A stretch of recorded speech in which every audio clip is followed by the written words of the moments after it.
Well, as we continue here on BU All Access, we switch gears a little bit, sticking obviously with Nickerson Field, where most of the fall sports are happening this year.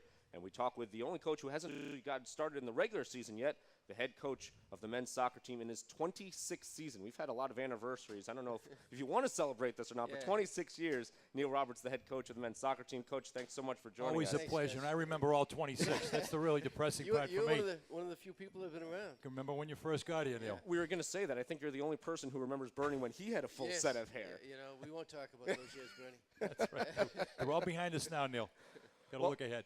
You know, we talk about obviously being here a long time. This is a year that you have 9 freshmen on the team, 16 underclassmen. Do you even know all their names yet? You know, we do. It was a good preseason, so it was easy to get to know. We got a good group of young players that you know, sometimes as many as 5 of them started in the preseason. So we've got a good group, and we're excited about it. You know, we've got a couple seniors that have been here for a while, and then, you know, we've got a real big junior class as well. So, you know, there's some experience there mixed in with some of the young kids. And obviously, there have already been nationally recognized. The recruiting class you brought in was ranked 28th in the country.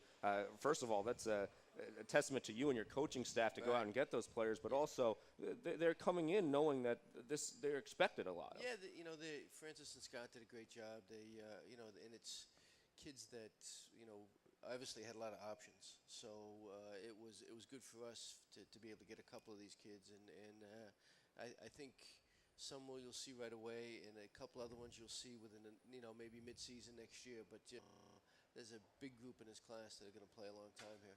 And quantity and quality is yeah. what you've achieved with this class. We needed depth. I mean, that was our big problem last year. Was we needed. You know, you always get, you know, such a short season, so many games in such a short time. You're always going to run into injuries. So you need numbers. And as we often talk about, Neil, when we have you on, particularly early in the year, with soccer being the international game, it's a question of meshing of styles. I mean, you've got Zimbabwe, Venezuela. I feel like I'm at the United Nations right now in terms of, you know, we are the world aspect of being successful recruiting and being able to mesh those styles into a successful formula. Well, you know, it's funny. The Venezuelan boy, he's a young kid. He just turned 17, so he's very young, but he's very talented. He was actually Cheche. Remember Cheche back in your day? Yes. Cheche was one of the probably the greatest players that ever played here for us, and he gave me a call around Christmas time last year and asked me to take a look at this kid. And you know, the kid was about Vincente was ready to sign over in Argentina, and Cheche thought he'd be better off coming to school. He's a very bright kid. He's an engineering student, so it worked out well, you know. So he's going to be an exciting player. But it's like a lot of that is former players, especially overseas, you know, getting us in contact with different people. Great network where they had a successful run here. Yeah. You just talked about having depth, which is something obviously you thought you were missing last year. Obviously, one position, the goalkeeper position, this kind of strives competition. Has anyone taken that spot yet with 3 freshmen and a sophomore? Yeah, we have Brandon Briggs kind of stepped up in the spring as probably the #1 goalkeeper now. You know, Trevor McMenamin is another one that they're both pretty equal as far as, but Brandon had a real good spring, carried it over into the preseason. So he'll be the #1 keeper, you know, going into the season. But Trevor will get time. I feel like this is a question Bernie would ask Coach Parker, but do you plan on it all, you know, back and forth, or is it going to be? We talked about that the other day with the goalkeepers. Yeah. Rotation. We don't have enough games to really do that with it, right? Alternate. Yeah. You know, but we will get both of them games because you know, just to keep them both fresh, and obviously how Brandon does will dictate really what goes on from there. And the nature of the game, you never know when you're going to need the other guy. Yeah. You got to make sure the other guy's interested. Because neither one of them have experience, so we have to get them both experience to make sure that we can get through the year. So, and Brandon's a very physical goalkeeper, so you know, we have to make sure that, you know, we have somebody ready. One area you guys do have a lot of experience in is that midfield position with all-conference first team Michael Bustamante and Aaron O'Neill, who'll be joining later on in the show. Also second team all-conference Colin Henry. How much are you looking for them not only to do what they did last year, but be leaders on this team as well? It's another thing that we need is leadership within the team. We've started that in preseason. We had a very, very good match down at UConn. And it was, you know, there was 4,500 people, and they were put in a lot of good situations. We saw some good leadership come from that game. So that will be an ongoing thing, you know, is who will become the leaders. You know, we have Aaron who's doing a great job, and then some younger kids. You know, Bustamante is in the best shape of his life.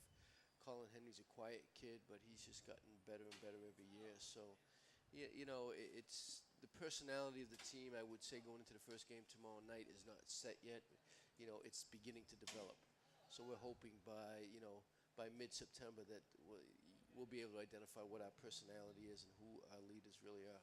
I know you don't really look at polls very much, and they don't have much meaning, but still in America East, BU is favored to win the conference despite the influx of youth. Were you surprised at all when you heard that? Yeah, I was surprised because Stony Brook and UMBC were in the finals, and they returned all 11 players.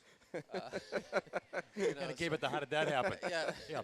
So I don't know how they vote, but but it's, You obviously didn't vote for this team, right? We can't vote for our own team, so I don't know how it happens, but it doesn't really matter.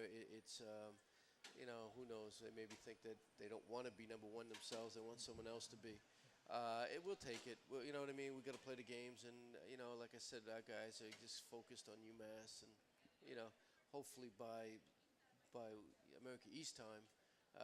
We really have a good identity of a team, and we have the potential to be a very entertaining and a pretty good team.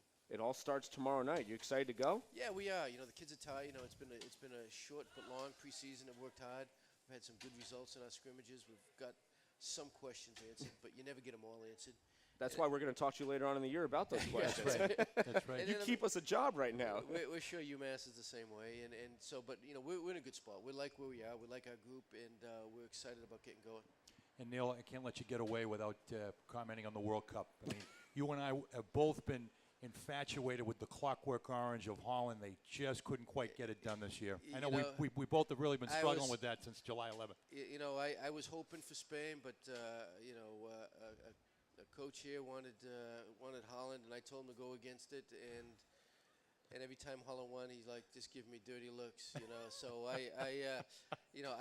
Holland was enjoyable to watch. They totally changed. Semifinals and the finals, they were like a different team.